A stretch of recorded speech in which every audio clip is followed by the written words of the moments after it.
বিসমিল্লাহির রহমানির রহিম।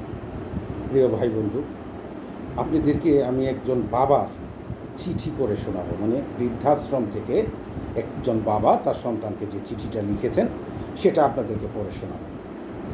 এখানে বাবা লিখছেন, প্রিয় খোকা, তুমি কেমন আছো এ কথা জিজ্ঞাসা করাও সম্পূর্ণ নিরর্থক মনে করছি।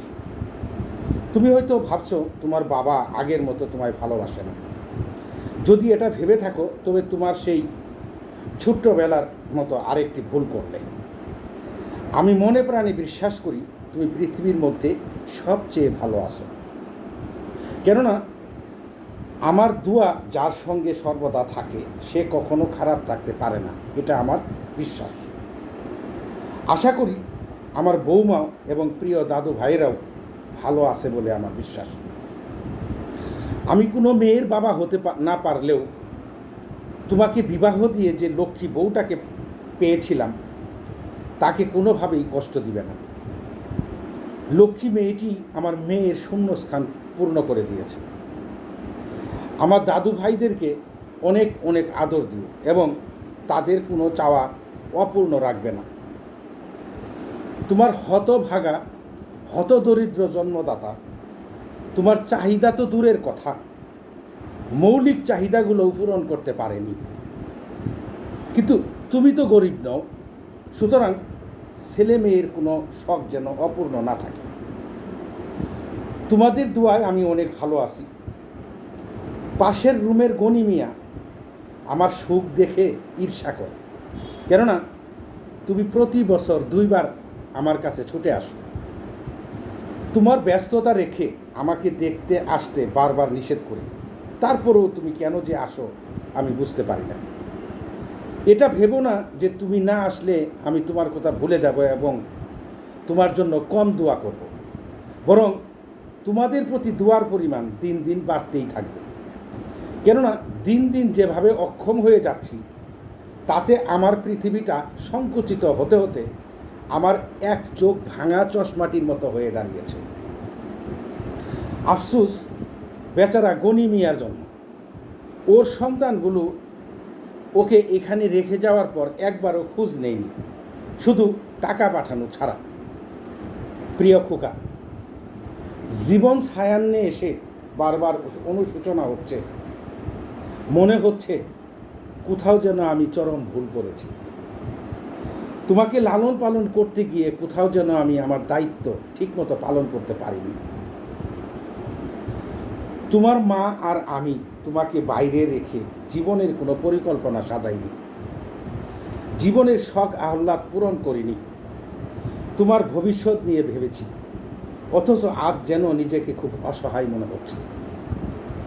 তোমার কাছে হয়তো এটাই আমার শেষ চিঠি, তাই কিছু কথা বলে যাওয়ার আবশ্যক মনে করছি। এত তাড়াতাড়ি মরে যাব সেটা মনে হচ্ছে না, কেননা আমি চাইলেই তো আর মৃত্যু আমাকে ধরা দিবে না। কিন্তু লিখতে বসে চোখ যেভাবে ঝাপসা হয়ে আসে, হাত যেভাবে কাঁপতে শুরু করে, কিংবা মস্তিষ্ক যেভাবে আমার বিরুদ্ধাচরণ করে, তাতে তোমাকে আর লিখতে পারবো বলে মনে হয় না। তাই জীবনের শেষ কথাগুলো আজকেই বলে দিব। ভেবো না আমি তোমাকে কৈফিয়তের কাঠগড়ায় দাঁড় করাবো। মরণ সমুদ্রের বেলাভূমিতে দাঁড়িয়ে মনে হচ্ছে সন্তান হিসেবে তুমি সন্তানের সম্পূর্ণ দায়িত্ব পালন করলেও আমি পিতা হিসেবে মোটেও সফল নই। বৃদ্ধাশ্রম নিয়ে সমাজে বহু ধরনের খারাপ কথা প্রচলিত থাকলেও আমি সেটা মনে করি না। তুমি আমাকে জোর করে বৃদ্ধাশ্রমে পাঠাওনি, বরং তোমার চোখের জলের বিরুদ্ধাচরণ করে এখানে আশ্রয় নিয়েছি। আব্বু, তোমার হয়তো মনে নেই, কিন্তু শুধু তোমার লেখাপড়া যাতে ব্যাঘাত না ঘটে সেই কথা ভেবে আমার পক্ষের প্রায় সকল আত্মীয়ের সঙ্গে সম্পর্ক শিথিল করে ফেলেছিলাম। তোমার মা তোমার নানা নানির একমাত্র মেয়ে হয়েও তাদের থেকে নিজেকে দূরে সরিয়ে রেখেছে শুধু তোমার উজ্জ্বল ভবিষ্যতের কথা চিন্তা করে। আমি এবং তোমার মার উদ্দেশ্য সফল হয়েছে। গর্বে মন ভরে যায়। দেশে যে কয়জন বিশিষ্ট ব্যক্তির নাম উচ্চারিত হয় সেখানে আমাদের সোনামানিকের নামটিও উচ্চারিত হয়। এটা কি আমাদের কম আনন্দের বিষয়, কম পাওয়া বলো? এত হিসেব করে তোমাকে মানুষের মতো মানুষ করা এই বৃদ্ধ যদি আজ আমার দাদুভাইদের উজ্জ্বল ভবিষ্যতের অন্তরায় ঘটায় তবে সেটা বেমানান বটে। এখানে যে ছেলেটা আমাদের দেখাশোনা করে সে ছেলেটার মতো ছেলে খুব কমই দেখা যায়। ওর সম্পর্কে বললে তোমার মনে হবে এই জগতেও এমন বোকা ছেলে আছে। সকাল, দুপুর, সন্ধ্যা কিংবা গভীর রাতে মিষ্টি হেসে জিজ্ঞাসা করে, কাকা বাবু, কাকা কিছু লাগবে? ওর আচরণে তোমার অনুপস্থিতিতে বুকের মধ্যে শূন্যতাটা কেমন যেন পূর্ণ হয়ে যায়। ছেলেটা খুব গরিব, দিনরাত পরিশ্রম করে এখান থেকে যা মাইনে পায় তা দিয়ে ওর বাবা মা এবং স্ত্রী সন্তানদের নিয়ে কষ্ট করে চলে। আমি মনোযোগ দিয়ে ওর কষ্টের কথা শুনি, কিন্তু আমার মতো অক্ষম অলসের এর বাইরে তো কিছু করার থাকে না। আমার ইচ্ছে হয় ওকে কিছু বাড়তি টাকা দিই, কিন্তু আমার সেই সাধ্য কি আছে? ছেলেটাকে বলেছিলাম ওর বাবা মাকে এই বৃদ্ধাশ্রমে নিয়ে আসতে। এ কথা শুনে ছেলেটি হাউ মাউ করে কেঁদে দিয়ে বলেছে, রক্ত বিক্রি করে হলেও বাবা মাকে নিজের কাছে রাখবো, কোনোদিন বৃদ্ধাশ্রমে দেব না। ছেলেটার কথা শুনে ভেতরটা হঠাৎ মুচড়ে উঠেছিল, কিন্তু ক্ষণিক পরেই বুঝলাম আমি হয়তো আবেগ আপ্লুত হয়ে যাচ্ছি। তাই এ নিয়ে আর ওই ছেলেটার সঙ্গে কোনো কথা বলিনি।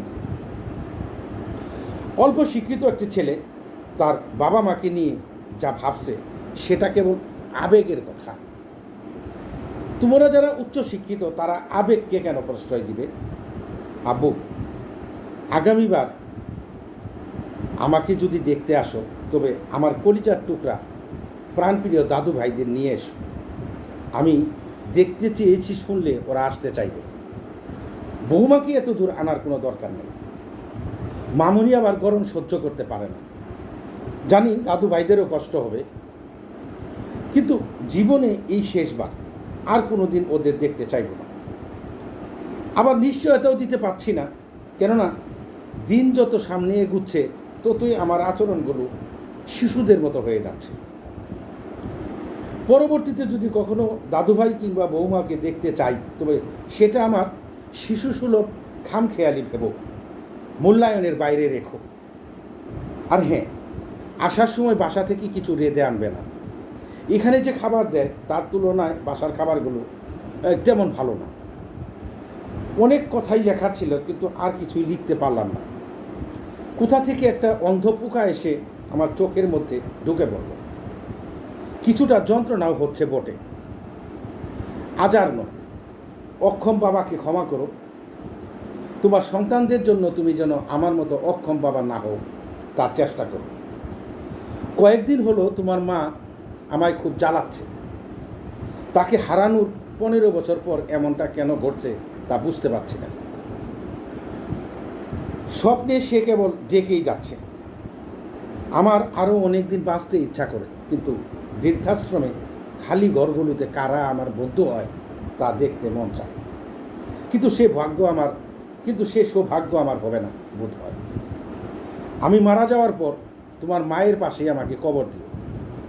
এতে কিছুটা জায়গা নষ্ট হবে, কিন্তু তোমার মাকে ছেড়ে আমি দূরে থাকতে পারবো না।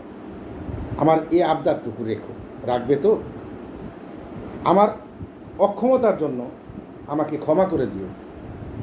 ইতি তোমার অক্ষম জন্মদাতা পিতা।